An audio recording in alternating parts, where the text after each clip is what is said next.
살아보니까 돈 많으면 뭐예요? 건강하지 않으면 아무 소용이 없더라고요. 학문과 지식으로 세상에 부러울 만한 모든 것을 다 소유했다 할지라도 건강하지 않으면 그게 다 내게는 무의미한 가치가 되더라고요. 건강해야 됩니다. 우리 제천중앙교회가 건강한 교회가 될 수 있기를 주님의 이름으로 축원합니다. 지금 안 건강하다는 얘기가 아니라 이 건강한 것을 잘 유지해서 발전해서 우리만 건강한 것이 아니라 다른 사람, 다른 교회, 다른 성도들에게까지 이 건강한 모습을 영향을 미칠 수 있는 신앙인의 모습이 될 수 있기를 바라겠습니다. 창세기 1장에 보면 인간을 창조하신 이후에 생육하고 번성하여 땅에 충만하라. 그리고 땅을 정복하라. 땅을 다스리라. 이 세상은 인간 중심으로 돌아갈 수 있도록 하나님께서 그렇게 창조하셨다는 이야기죠. 그래서 이 세상을 이해하기 위해서는 제일 먼저 인간을 이해해야 되는데 인간을 이해할 수 있는 여러 가지 연구와 방법들이 있겠죠. 방식이 있겠죠. 첫째, 의학적으로 분석할 수 있고요. 과학적으로 또 학문적으로 그리고 또 심리학적인 철학적인 그런 방법으로 인간을 연구할 수 있겠는데 그게 많은 인간의 연구 분야 속에서 우리가 관계라고 하는 측면에서 인간을 살펴보면 세 가지 정도의 결론이 나오는데 인간은 사회적 존재다. 혼자가 아니라 더불어 사는 존재다. 둘째, 인간은 관계적 존재다는 거죠. 독단이 아니라 상대가 있어야 존재할 수 있다. 난 무인도에 가서 나 혼자 살 수 있어. 살 수는 있겠지만 삶의 의미와 가치는 없어요. 또 세 번째, 의존적인 존재다. 누군가의 도움 없이는 살 수 없는 존재다. 그래서 하나님께서는요, 아담을 만드시고 그렇게 기뻐하셨는데 몇 날 며칠 안 되셔서 후회하셨어요. 보기가 안 좋다. 아담아, 내가 혼자 있는 것이 도무지 내가 마음이 편안하지 않으니 너의 갈빗대를 취하여 내가 너에게 딱 맞는 배필, 내가 하와를 너에게 짝지어 만들어서 아담의 품에 털썩 안겨주니까 아담이 그냥 행복해서 어쩔 줄을 몰라 하지 않습니까? 그렇게 이전까지 자연을 통해서 인간에게 주신 그 행복보다 아담 앞에 놓여있는 그 하와로 인하여서 인간은 더 삶의 질과 행복의 가치를 깨닫게 되어진 것입니다. 이 세 개의 존재 개념으로 우리가 공통적으로 볼 수 있는 것은 뭐냐면 결국 인간은 혼자일 수는 없다, 그런 이야기입니다. 인간 혼자서는 어떤 일도 완전하게 완벽하게 수행할 수 없죠. 인간의 삶은 존재적으로 더불어 살도록 그렇게 되어 있습니다. 저는 평상시에 우리 선배님들한테 이렇게 약 올렸습니다. 선배님들은 그렇게 사모님 가방을 들고 다니셔.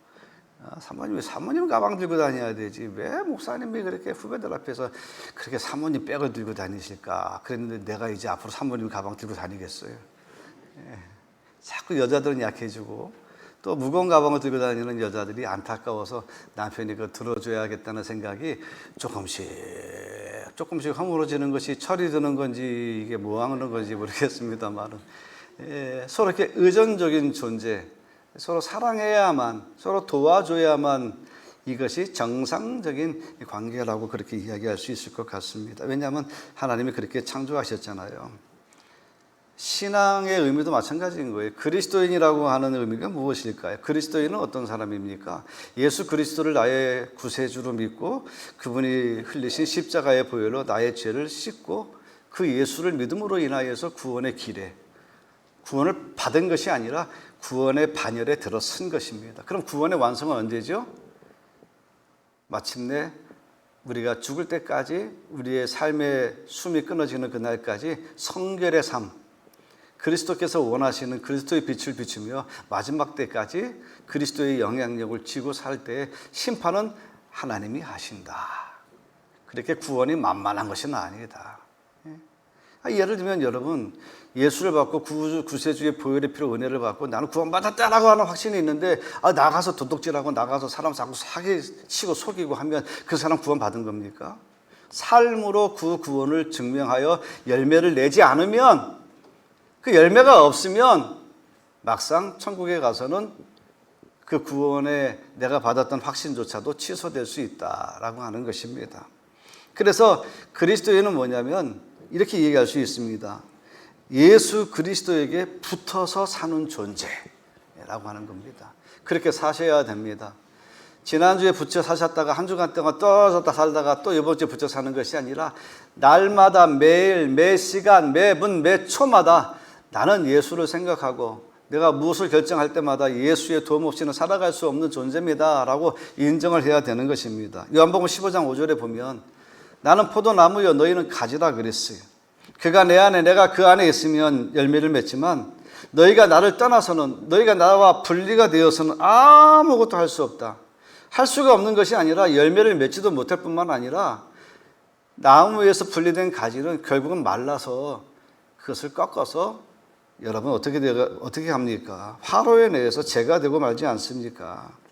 예수님은 자신을 포도나무로 우리를 그의 가지로 말씀하시면서 이렇게 유기적인 관계, 그분을 통해서 도움을 받고 또 우리의 삶을 통하여 그리스도를 증명해내는 그런 유기적인 관계로 우리를 하나님께서 만드셨다는 것입니다. 그러므로 우리가 주님과 분리되어진다, 주님과 상관없다, 나의 삶이 주님과 분리되는 삶으로 살아가고 있다, 여러분 빨리 돌이키셔야 됩니다. 그것이 나의 언어의 습관이라든지 나의 태도, 이것이 어렸을 적부터 가져온 습관이라도 이것이 그리스도에게 영광이 되지 못하고 그것이 하나님의 영광을 가리우는 일이라고 한다면 빨리 버리시는 것이 좋습니다. 왜냐하면 우리의 인생의 시간표는 절대로 타임머신 타고 돌아갈 시간이 없다는 거예요. 오늘을 살았으면 이제 과거의 시간은 이제 지나간 시간, 끝난 시간, 죽은 시간입니다. 그럼 우리의 시간은 내일 일은 난 몰라요. 하루하루 살 뿐인데 여러분 어떻게 살겠습니까? 여전히 과거의 나쁜 잘못된 습관의 고리에 매여서 우리의 미래에 남은 그 찰나와 같은 시간을 우리가 다른 곳에 엉뚱한 곳에 잘못된 곳에 소비하면서 마침내 갑자기 어느 날 우리가 하나님 앞에 섰을 때 하나님 앞에 어떤 평가를 받을지에 대해서 우리는 두려운 마음, 경외심을 갖고 살아가는 믿음의 태도가 반드시 있어야 될 줄 믿습니다. 교회 얘기할게요. 살아계신 예수 그리스도께서 교회의 머리가 되신다 그랬잖아요. 우리는 그리스도의 몸이라 그랬잖아요. 그리스도는 몸은 뭡니까? 우리는 그분의 팔이요, 다리요, 뭡니까? 눈동자요, 귀입니다.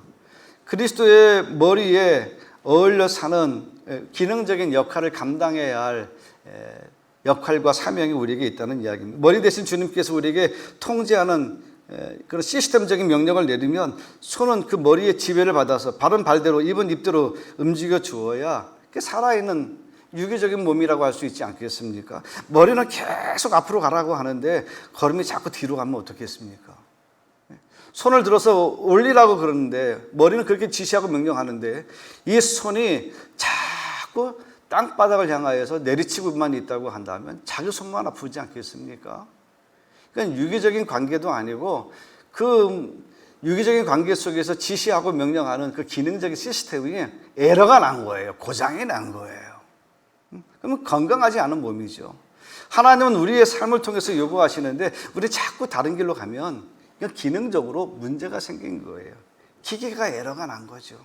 자동차에 비유하면 뭐 브레이크가 고장났든지 아니면 자동차의 어떤 부품에 있어서 문제가 생겨서 곧 수습할 수밖에 없는 위기에 처한 조직이라고 할 수가 있습니다. 가을이 되면 낙엽이 우수수 떨어지잖아요. 왜 낙엽 떨어지는 줄 아십니까? 나무가 스스로 구조조정 들어가는 거예요. 추운 겨울이 오니까 자기의 영양분을 발산해서 잎을 내어서 열매를 맺어서는 이 겨울을 이겨낼 수가 없는 거예요. 그래서 잎사귀 나무 끝에 있는 모든 영양분을 쭉 빨아들여서 물을 쫙 빨아들여서 어디다 간직합니까? 뿌리에다가 쫙 모아놓죠. 그리고 움직이지 않습니다. 봄이 오면 다시 이 뿌리로부터 영양을 나무 가지로 줄기로 뻗어서 다시 새록새록 실록의 계절을 창조해야 되지 않습니까? 어느 조직이든지 간에 평생 봄만 있을 수는 없죠. 그렇죠? 좋은 계절만 유지할 수는 없습니다. 우리 인생에도 추운 겨울이 올 것이고요. 우리 교회에도 또 여러분 각자가 또 섬기는 교회마다에도 어떻게 보면 추운 겨울이 올 수 있습니다. 그러기 위해서 우리가 전통적인 이대로가 좋아요라고 하는 것만으로 그냥 그렇게 살아가 버리면 스스로 자정하고 구조조정할 수 있는 능력이 없다고 한다면 그 남은 그 해로 종결짓게 되어질 것이지요. 교회도 마찬가지입니다. 교회는 전통적인 조직을 가진 교회입니다. 그러나 이 전통적인 조직이 기능적인 조직으로 바꿔나가지 않으면 새로워질 수 없다는 이야기입니다. 오늘 그 얘기를 좀 하려고 합니다. 예수님은 말씀하셨죠. 새술은 새 부대에 담아야 된다고.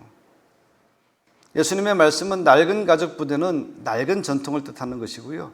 새술은 새 시대, 새로운 환경, 새로운 문화, 새로운 미래에 대한 뜻을 이야기하는 것입니다. 우리의 낡은 전통을 바꾸지 않으면 새로운 시대의 환경을 담아낼 수 없다. 이것을 얘기하신 거죠. 새술을 새 부대에 담으라. 세상 여러분 정신없이 빠르게 변화되어지고 있습니다. 이 시간에도 아주 얼마나 KTX급으로 지금 시간이 흘러가고 있는지 몰라요. 세상이 바뀌고 있는지 몰라요. 한번 얘기 좀 한번 해볼까요? 수박 한번 보십시오. 수박을 잘 모르실 분들이 계셔가지고 수박을 한번 보여드리겠습니다. 이게 수박입니다.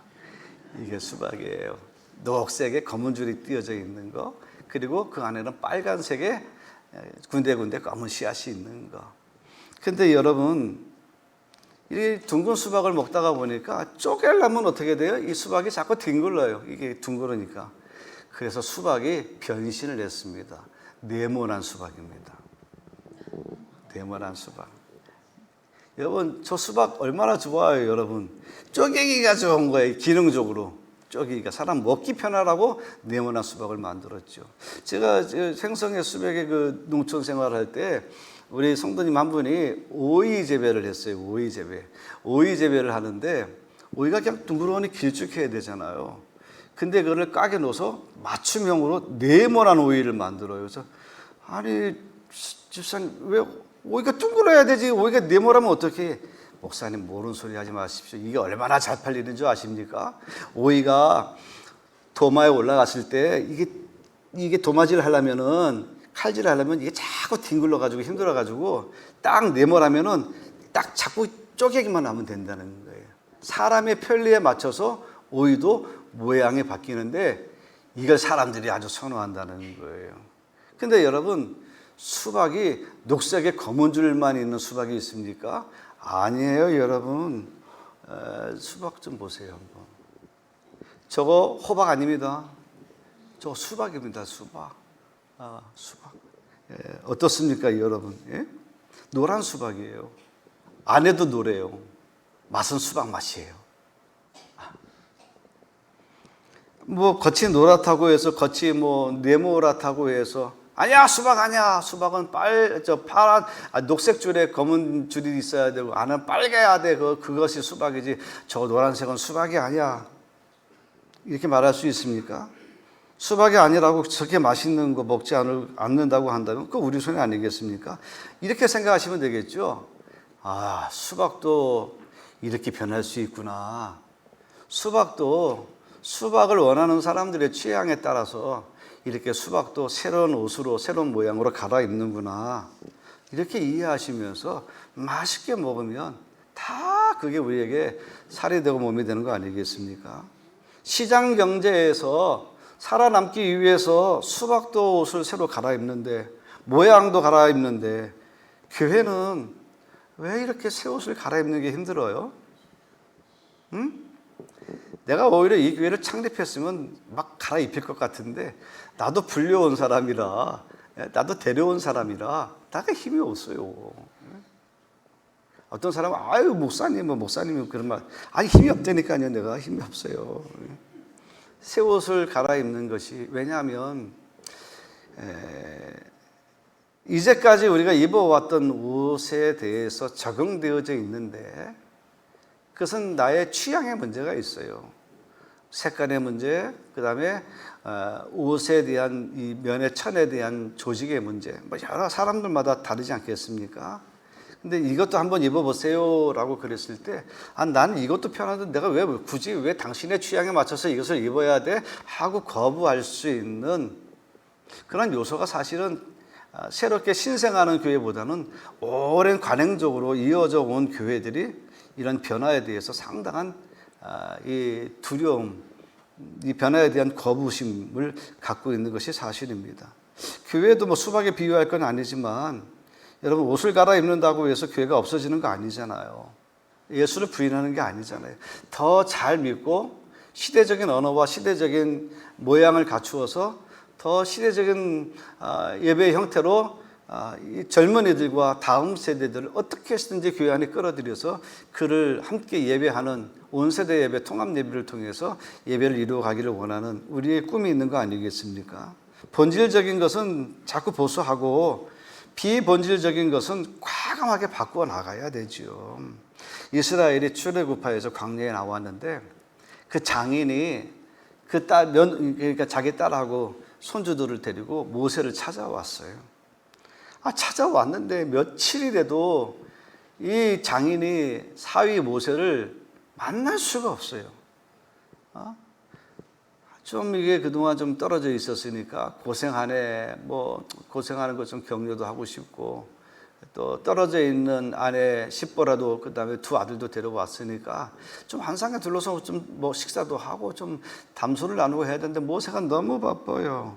사위 얼굴을 볼 수가 없어요. 그래서 가만히 봤더니 눈만 뜨면 재판석에 가서 하루 종일 해가 질 때까지, 해가 지면 또 불을 밝히고 나머지 재판받지 못한 한 사람이라도 더 재판하려고 하루 종일 재판하느라고 아무것도 못하는 거예요. 이런 그 비능률적인 장면을 보고 이 장인이 충고를 합니다. 17절에 보면 내가 하는 것이 옳지 못하다. 아니 모세가 재판하는 이 시스템이 옳지 못하다 그렇게 이야기를 해요. 뭐가 옳지 못해요? 모세는요 자기의 믿음의 선배들이 그렇게 재판을 했고 그렇게 판단을 해 주었던 거, 그리고 자기가 지도자가 됐기 때문에 해왔던 전통과 관습과 관례대로 나도 그렇게 백성들을 1대1로 만나서 재판을 해 주는데 뭐가 잘못됐다는 거예요? 출애굽한 이스라엘 공동체에게 이 재판받는 이것은 지나온 전통에 그대로 답습하여서 그렇게 하는 것이기 때문에 굳이 문제가 되지 않는데 옳지 못하다, 개역 성경에는 전해 성경에는 선하지 못하다, 굉장히 구태의연하다 뭐 이런 식으로 번역이 되어져 있어요. 사역의 방식에 문제를 제기한 거죠. 그러면 도대체 지금 광야에 있는 이스라엘 백성들에게는 무슨 일이 벌어지고 있는 건가요? 뭐가 그렇게 재판할 일이 갑자기 많아졌을까요? 요거를 좀 알아야 됩니다. 지금 재판을 받는 이스라엘 백성들의 대부분은, 아니 100%가 어떤 사람이었습니까? 애굽에서 노예였잖아요. 노예였는데 그들이 출애굽할 때 성경에 보면 그들이 가진 그 주인으로부터 받은 금원보화를 잔뜩 가지고 나왔어요. 그리고 18장 말고 17장에 가보면 아말렉 사람과 전쟁이 일어나는데 그 전쟁에서 수많은 전리품을 얻게 되어지는 거예요. 그러니까 이 이스라엘 백성들이 지금까지 노예로서 자기들이 경제권이나 그다음에 뭐 자유권, 독립권, 소유권 이런 것이 노예에게는 없었잖아요. 주인이 주면 먹고 안 주면 굶어야 되는 신세가 광야에 나와서 자유인의 신분이 되면서 자유스럽게 자기들이 소유할 수 있는 권한을 얻게 된 거죠. 그래서 자유롭게 내가 가진 것을 더 좋은 것과 문물 교환을 이루는 시장 경제가 만들어진 거예요. 애굽에서는요 노예에게는 시장 경제가 필요가 없었어요. 내 것이 없으니까. 근데 광야에 나와서는 자유롭게 시장이 형성이 되고 시장에서 매매와 물건의 교환이 이루어지기 시작한 거예요. 여러분 1980년대에 옛날에 그 소비에트라 그러잖아요. 이 소비에트 연방이 이 사회주의 체제, 공산주의 체제의 비효율성으로 인해서 다른 미국과 다른 자본주의 국가가 막 부흥할 때 이 1980년대에 이 소련은 경제 위기를 당합니다. 왜? 나라가 경제를 집권하고 있으니까. 자유시장 경제가 아니니까. 그러다가 이 사람 한번 보세요. 이 사람이 누군가 하면 나올 때까지 고르바초프 여기 이마에 점이 있으신 분, 지도가 있으신 분. 이분이 1985년도에 소련의 대통령이 됩니다. 이분이 딱 들어와가지고 미국과 대화하면서 개혁과 개방 정책을 실시합니다. 그러면서 자유시장 경제가 도입되어지기 시작해요. 그래서 소련이라고 하는 소비에트 연방제도가 무너지잖아요. 그래서 만들어진 것이 뭐냐면 러시아 연방, 지금 푸틴이라고 하는 대통령이 들어오게 되어진 것입니다. 출애굽한 이스라엘 백성들이 광야에 알게 모르게 급격한 사회 이 변동이 일어나게 된 거예요. 주인의 물건은 손도 대지 못하고 자기 것은 아무것도 없는 이 노예 신분을 가진 사람들이 주인으로부터 금은 보석을 갖게 되었고 전쟁을 통해서 전리품을 얻게 되어지므로 신문물을 접하게 되는 거예요. 신문물. 그러니까 거기에 사람들이 광적인 반응을 일으키고 또 거기에 대해서 소유권적인 다툼이 일어나게 된 겁니다. 세상은 이렇게 시장 경제에 큰 변화가 일어나고 있는데 오직 변화가 안 된 것은 누군가 하면 모세의 재판이에요. 하나님의 제사장으로서 하나님의 하늘로부터 위임받은 사도적 권한과 지도자의 권한을 가지고 모든 재판은 나에게만 있다라고 하는 전통적인 선배로부터 물려받은 그런 관습에 매몰되어져 있어서 어떤 것도 나눠주지 못하고 내가 다 하는 것이 그도 그렇게 했고 백성들도 그렇게 생각했던 것입니다. 그래서 모세의 재판을 받기 위해서 백성들이 아침부터 저녁까지 서 있었죠. 얼마나 힘들겠습니까? 지금은 이렇게 그늘막이라도 하고 번호판을 갖고 대기하기라도 하지만 옛날에 그런 게 어디 있어요? 그냥 광야에 쭉 서 있죠. 그러다가 열사병으로 죽어요, 여러분. 그러니까 백성이 지쳤다고 그러잖아요. 이거를 지적하고 있는 거예요. 옳지 못하다, 선하지 못하다, 최선책이 아니다, 지혜롭지 못하다. 아무리 선한 일이라고 할지라도 이게 전통적이다 할지라도 계획 없이 주먹구구식으로 시대의 변화를 이겨내지 못하면 이건 죽은 제도고 죽은 문화다라고 하는 것을 일깨워 주는 거예요. 새 술은 새 부대에 담아야 돼요.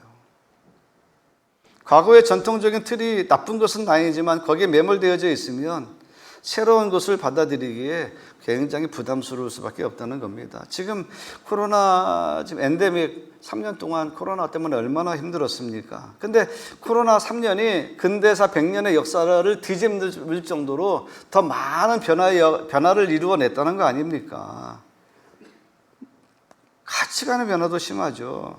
지금 뭐 관료주의, 이거 붕괴가 되고 상하 관계가 이제 수평적인 관계가 되고 인구 감소로 인해서 가정 이제 붕괴의 시대가 왔잖아요. 2021년도 통계를 보니까 1인 가구 비율이 전체의 33.4%, 가구 호수를 보면 716만 호입니다. 716만 호. 우리 아들도 그 중에 하나 들어가요. 1인 가족에. 그러니 여러분, 가정, 그리고 지금 혼밥 시대라고 해가지고 문화 자체가 혼자 밥 먹는 시대가 하나도 이상하지 않는 시대가 돼버렸어요. MZ세대라고 불리는 이 세대가 또 이 나라의 근간, 그 중심에 경제의 기반을 이루고 있는데 이 세대와 기성세대 간의 극단적인 갈등이 정치, 사회, 도덕, 윤리 면에서 집단적인 저항과 반항이 있지 않습니까? 목회하기 힘들어요. 나도 옛날 분들하고 코드가 맞지. 저도 80년대부터 신학을 해서 그때부터 주일학교 학생회 청년회 뭐 성가대 지휘, 그 다음에 뭐 부목사, 담임목사, 농촌목사, 도시목사 여기까지 왔어요. 예. 왔는데 나도 어른들하고 코드가 맞지 젊은 사람들하고는 코드가 맞지 않아요. 안 맞으니까 어떻게 해요? 안 맞으니까 부목사님들을 둬야지. 그들을 맞춰줄 수 있는 사람이 와서 전문적으로 그들을 케어해 줘야 되는 거예요. 솔직히 말하면 우리 아들도 우리 딸도 내가 감당을 못 하겠어요. 근데 남의 집 딸 아들을 내가 감당할 수 있겠습니까? 어려워요. 아버지 설교 이렇게 하시면 안 됩니다. 그래, 내가 잘못했지. 힘들어요, 여러분, 힘들어. 근데 우리가 시끄럽 이럴 수는 없잖아요. 하나 틀린 말이 아니에요. 내가 보지 못했던 부분들, 그 세대가 보는 관점에서 보니 아버지의 세대는 너무 보수적이고 너무 권위적이고 너무 윽박지르고 이러면 안 된다는 거예요. 하나 틀린 말이 아니에요. 전통적 관습을 바꾸고 개혁하지 않으면, 내가 바뀌지 않으면 이젠 살아남을 수 없는 세상이 되어버리고 말았어요. 자꾸 그래서 이제는 내려놓는 때가 온 것 같아요. 다 내려놔야 돼요. 그죠? 익숙해져 있던 것들을 섭섭한 건 내가 마음으로 눌러야 되고요. 그냥 내려놔야 돼요. 이제 인사받는 시대가 아니라 내가 인사를 해야 되는 시대예요. 그게 이상한 게 아니라 시대가 그렇게 나를 요구해요. 목사다라고 하는 게 아니라 저 사람이 목사네라고 하는 시대가 돼야 돼요. 그렇게 자기를 낮추지 않으면 목사가 신뢰받지 못하고 목사가 권위적이다라고 하는 이야기로 성도들에게 있어서 배척될 수 있는 그런 시대 아닙니까? 단순하고 안정적인 농업사회의 그런 틀에 맞추어서 지금 산업과 정보화를 넘어서 제4차 산업혁명 시대를 맞고 있는 이 시대를 어떻게 우리가 살아남을 수 있겠습니까? 30년 전, 70년, 80년 세대만 하더라도 평균 수명이 60세였잖아요. 환갑 노인이었잖아요. 지금 환갑 청춘이에요. 환갑 청춘이라니까요. 제가 내후년이면 환갑이라니까요. 참. 근데 내가 노인인가요? 젊은이지. 예, 제가 커피 타드릴게요. 예, 지금은요, 82.5세, 83.5세, 남녀 1년 차이는 있긴 합니다만은, 그러니까 웬만하면 이제 80세는 산다라고 하는 시대, 조금 버티면 90세는 사는 그런 시대가 되지 않았습니까? 교회 밖은 이렇게 삶의 현장에 급격한 변화의 물결이 밀려오고 있는데, 교회는 여전히 산업사회, 분업사회, 정보화사회, 혁명의 시대에도 여전히 농업사회의 기반에 입각한 사고, 입각한 조직 하나도 변화되어지지 않고 있다라고 하는 것이, 이것이 현실이라는 것이에요. 변하지 않는 것이 변화하려고 노력해서 실패하는 것보다 더 나쁜 것이라고 그렇게 이야기하더라고요. 애써서 실패하는 것도 경험해 봐야죠. 지금 시대가 그렇게 요구하고 있지 않습니까? 그냥 이전에 해왔던 방식대로 하면 너무 편하죠. 물론 변화하는데 어려운 점은 있어요. 어제 책을 보다 보니까 그런 얘기가 있어서 너무 이거 좀 하나님이 또 이거 나한테 하나 주셨다 하고 챙겨서 가져왔는데요. 사람이 외출할 때 옷장 문을 열잖아요. 옷장 문을 열면 옷이 쫙 걸려있을 때 걸려 입은 옷 중에서 새 옷을 입을 확률이 몇 프로나 될까요? 그거야 사람마다 다르겠지만 퍼센테이지로 따지니까 내가 오늘 누구를 만나야겠다, 내가 무슨 일이 있어서 출근하려고 할 때 옷장 문을 열고 내가 넥타이를 멜 때 80%가 기존에 입던 옷, 기존에 입던 넥타이입니다. 놀라지 마십시오. 이 넥타이는 지금 제가 한 3주째 입고 있는 것 같아요. 왜냐하면 딱 열면 맨 앞에 있거든. 예? 예. 그리고 이게 최근의 것이니까, 신모델이니까 그냥 그것만 있는 거예요. 그것만. 몰랐죠? 예. 그렇게 관심이 없어요. 목사가 넥타이를 어떤 걸 매는지. 예.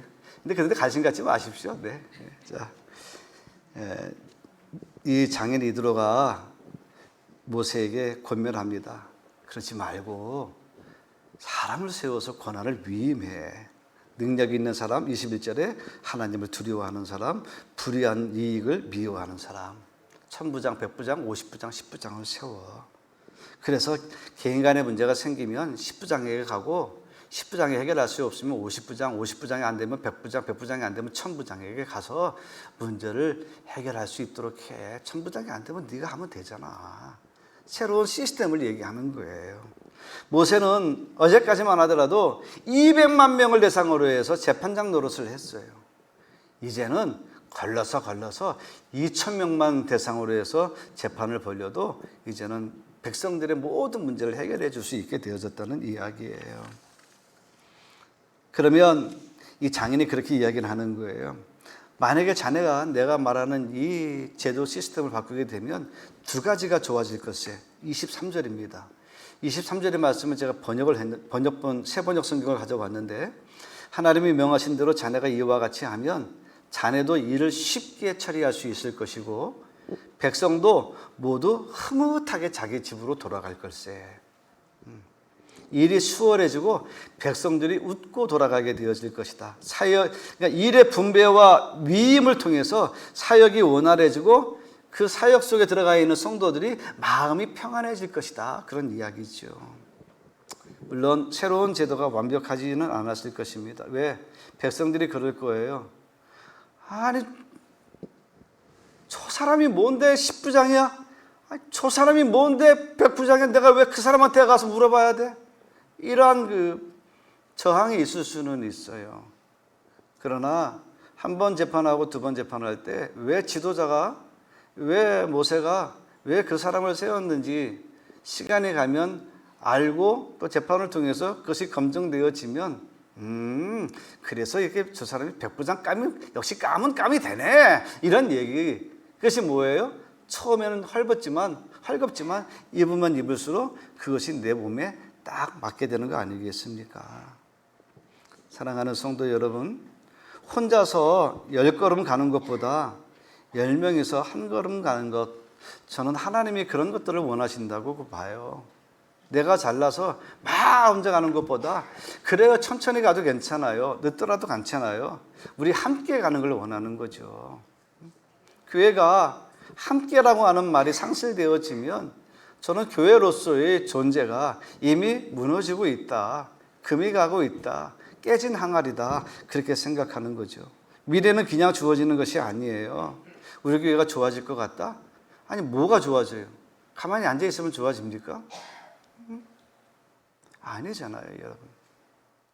30년 만에 여러분의 수건 사업이었던 식당 겁없이 제가 덤벼들어서 리모델링 했잖아요. 욕 바가지로 먹었습니다. 네가 뭔데 그거 손대고 말이지. 그러나 또 잘한 사람도 있어요. 아, 목사님이야 되니까 그렇게 했다고 했어요. 근데 내가 입은 상처는 분명히 있어요.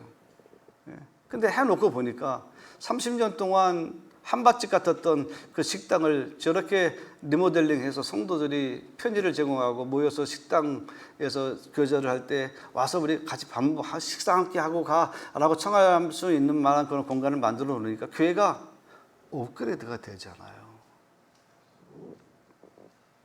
미래에 그냥 주어지는 게 아니에요. 만들어야 되죠. 아파요. 아픈 거는 감당해야겠죠. 그렇죠? 지도자니까, 책임을 지는 자니까.